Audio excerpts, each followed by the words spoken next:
diadukan oleh laki. Jadi pekerjaan peningkatan jalan Cilebar Petuk Mati itu 3,6 miliar yang dilaksanakan oleh CP Karunia Tulus Abadi.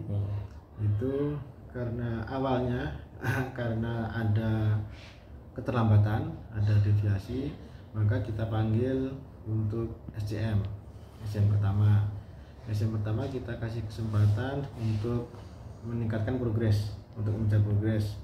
Ternyata belum berhasil juga.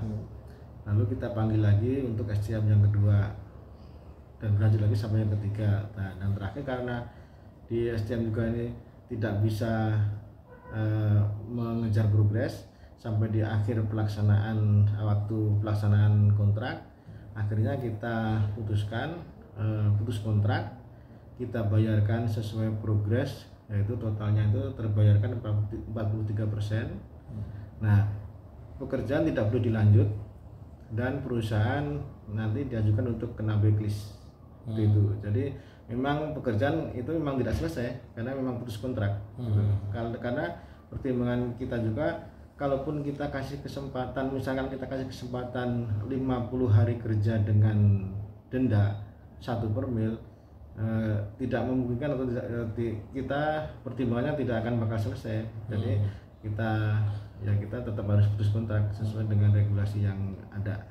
Berarti perusahaan tersebut tidak dapat menjalin pekerjaan lagi dengan Dinas PUPR. Nah, perusahaan tersebut ya, pemutusannya kita kan mengajukan blacklist, dan nanti kalau perusahaan itu kena blacklist, dia pasti akan tidak bisa mendapatkan pekerjaan dalam, kalau nggak salah dalam kurun waktu 2 tahun kalau tidak bisa mendapatkan pekerjaan seperti itu. Nah, ini memang juga buat perusahaan-perusahaan lain berarti Pak Kabit.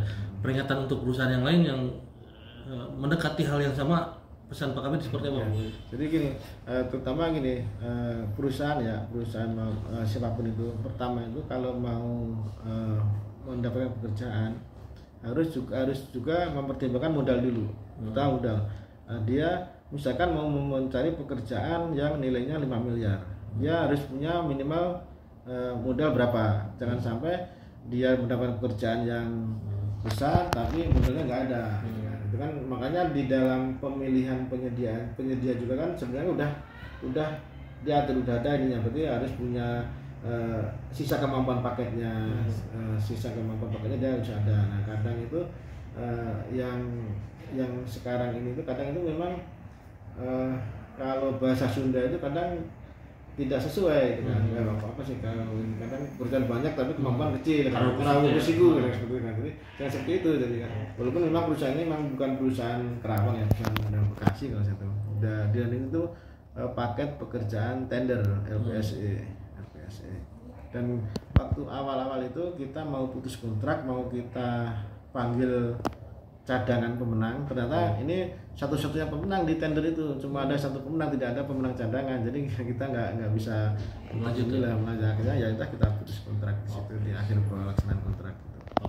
Dan mudah-mudahan ini juga bisa buat pertimbangan juga ke penyedia yang lain juga, supaya benar-benar bisa komitmen sesuai dengan waktu pelaksanaannya, sesuai dengan spesifikasi pekerjaannya. Jadi supaya nanti di dalam penilaian kinerja perusahaan oleh PPK maupun dinas juga akan terbilang baik. Oke. Makasih Pak Kabit buat penjelasannya. Oh, itu baru teknologi. Oh, demi Allah.